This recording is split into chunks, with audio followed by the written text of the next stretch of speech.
Francesa on the fan. Sports Radio 66 and 101.9 FM. WFAN. From the studios of WFAN, this is Mike's on Francesa on the fan on the real high marquee, really top-level marquee World Series, which will begin this evening. And maybe a little fitting around here that it will begin this evening because it comes hours after we put the final nail in the Giants' coffin for this year. The Giants started the funeral by moving out Eli Apple a few hours ago. We're still a week from the trade deadline. So the trade deadline's a little late this year. It's next Tuesday. So there's plenty of time for speculation, plenty of time to move some more Giants out as this year has now come to a crashing thud. And here's the bottom line off last night's game. And to me, the two failed sneaks at the goal line are as symbolic of everything the Giants have been the last couple of years as anything. The plight of Eli, the mind being willing and the body not being able and the line not being inept, and so much of that's just wrapped up in the ineptitude and the inability of those two plays. But it's time that John Mara, who you saw a lot of last night, who was on camera a lot last night as part of their theme, it's time that he and his co-owner take a deep, hard look in the mirror and realize that they have become one of the really bad franchises in the NFL. And it's not just short term. I mean, nobody around here needs a Giant history lesson. Everybody understands the history of the Giants. But the Giants now will be losers for the fifth time in 6 years. That's not a bad year. That's not a bad injury. That's not the bad bounce of a ball. That's not a bad pick. That is a culture.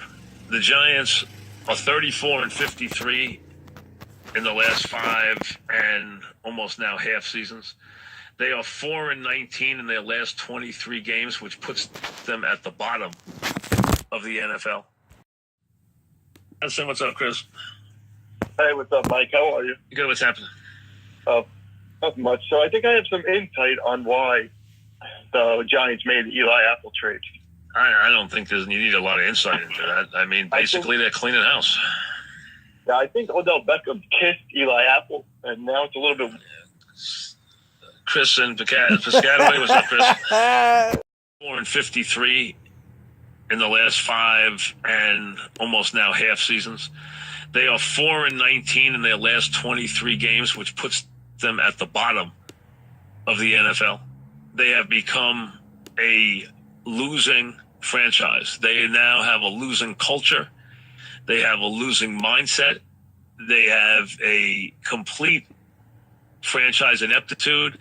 Any way you want to say it, the Giants now have to spin themselves out of what is now a complete collapse as a franchise.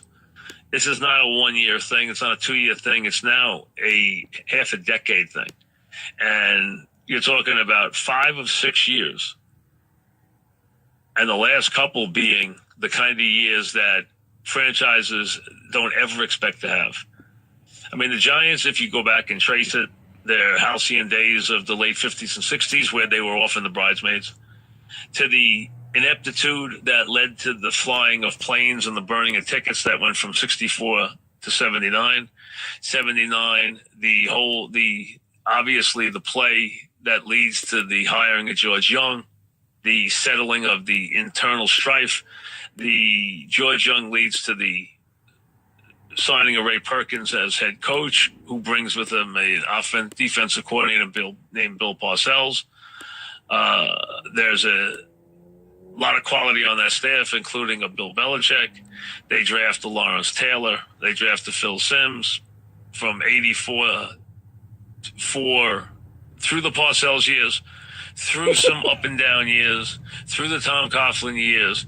They spend 25 years going to 5 Super Bowls and winning 4 and being as good and as directed and as solid as any franchise in the entire league. You can put them up there with the Steelers, the Niners,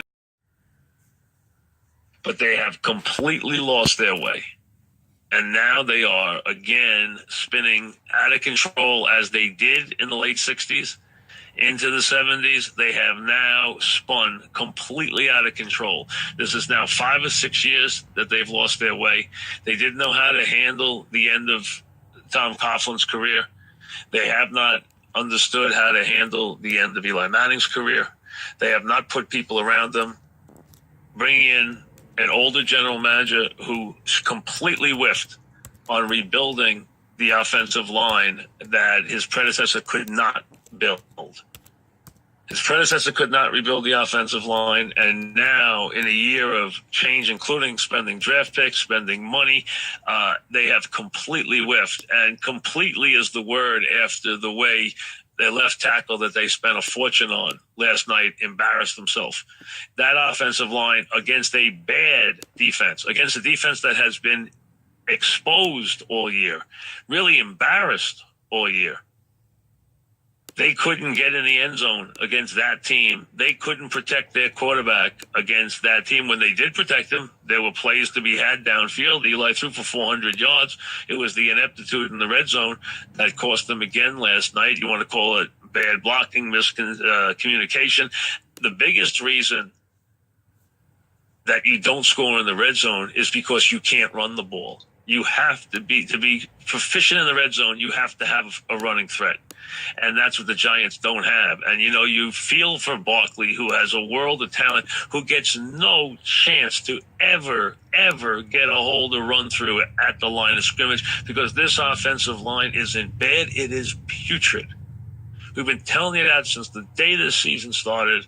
The evaluation of Eli Manning at times has been hard. A lot of people who do it, though, in the media, do it to choose sides with Beckham against Manning. It's become a Manning-Beckham thing. I almost feel like that. Witten last night and his counterpart, in what is a terrible Monday night broadcast. I'm sorry, they need a lot of work. I mean, listen, you got to give them time to mesh, but right now it's not a good listen. But the point is, they're almost arguing as whose fault it was during the game. The bottom line is, hey, every time they want to blame Eli, you get swamped the next play.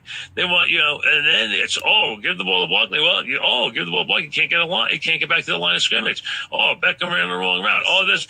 The bottom line is, it's all starts where Pat Shermer told you in training camp, we will go as far as the offensive line will take us. And the offensive line has taken them to 1-6. It's not the only issue. I'm not going to completely, forgive other things like special teams play and the defense at times. The bottom line, last night, Matty Ice went 18 straight plays. He hit on 18 straight passes. That is a good offense. It is a hard offense to play against. There's no question. It's a very good offense. It's an equally poor defense that at times looked overpowering last night because of the play of the Giant offensive line. And Eli had some bad plays last night, too. He had some bad throws. He also had some terrible clock management, and that wasn't on Sherman, what went on in that last minute and a half. That was on Eli. If he didn't get into the end zone, that was going to look ridiculous. If he didn't get into the end zone twice on sneaks, it was going to look completely inept. And that's what it looked like. Those are on him. That's his clock management in the last minute and a half. He went underneath the Shepherd because he thought he could get him in motion and get him to take it right into the end zone. He didn't. Now you got to play off that, and now you get the ball down to the 1 yard line, and you wind up taking 2 shots at it and letting the clock run. And listen, then you get to Shermer and you're scratching your head. I still don't understand the thought process on the 2-point conversion. I mean, why would you ever I'll discuss that with him today. I just don't even understand why you would ever think of making that play. How does that help you? I mean, you're putting yourself to where, God forbid, that game had been 2012 and they had come down and not tied the game up at 2020 at the end. This guy wouldn't have been able to find a place to hide in this town today. Pick the extra point. Make it simple. Don't complicate the game. But right now, none of it matters. The 1-7's over. I mean, the 7-game stretch is over. They're 1-6. They'll start to trade off players, whatever ones they can. This is about next year. They can say whatever they want to say. I mean, it's almost you don't want to hear them say one more time, well, it's about us learning to execute. Learning what? You are now team. Your quarterback is in the later stages of a very long, distinguished career. He's not going to be around here that long. This is a now team. The idea you're building, well, we're actually, you're not executing for 3 years. This is not Sam Darnold, who's 21 years old. You made a decision to win now. So the idea that, well, it's just about us finding that one win. We just got to get that one win. One win. You didn't come here to win one game. You came here to win a lot of games. They see the coach, to me, comes off as a nice guy, almost seems satisfied, which is sad. Well, I see some good things. There's nothing good about what we're seeing. It was an injury. That was the center. The rest of it is total ineptitude. The $5 million they spent a year on the right guard who's not playing. The first-round pick they spent on Flowers, who they had to cut. Hernandez, who last night made some bad plays again, and then Solder, who last night had a game that just was mortifying. So, listen, in a couple of weeks, we won't be talking about the Giants a lot because there won't be much to talk about. Whether they win or lose won't mean a darn thing to the rest of this season. Right now, if you're a Giant fan, and listen, I don't know about this idea that you are trying to get this Oregon quarterback. None of us know anything about this guy. So the idea that now he's the guy, I don't know that. I don't know that even a little.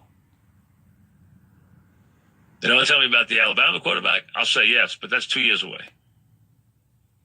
So I don't know what the future holds. I don't know what the future holds for Eli.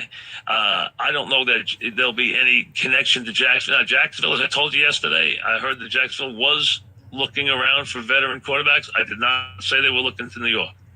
I don't know that they are. There's two things they would have to decide. One, how do they deal with both quarterbacks' salaries, the Bortles salary and contract and the Eli salary and contract? And number two, whether or not they could protect Eli. Because if they can't, don't bother. They got to get. The most interesting part of the Giants the rest of the way will be how many guys they trade. And what the future holds for Eli Manning. You got to figure. Both the general manager and the head coach are going nowhere. I cannot believe the Giants are going to change again after 1 year, after just changing after 2 years. I cannot believe they're going to change after 1 year. I don't believe they will. So I don't think this is the only swing these guys are getting. But you know what? Their first swings have been really rotten. They've been completely inept. Completely, without question, inept. Both the general manager and the coach. Inept. That's what the Giants are right now. They are an awful, disheartening, disgraceful 1-6. But you know what? It's not about 1 year now. It's about the Giants losing for the 5th year in 6 years and losing their 19th game out of their last 23. This once proud franchise has become a laughingstock. That's what John Mara and Steve Tisch and all the rest of the family have to do. Look in the mirror, because your team stinks. And there's not a lot of good stuff there. Back after this.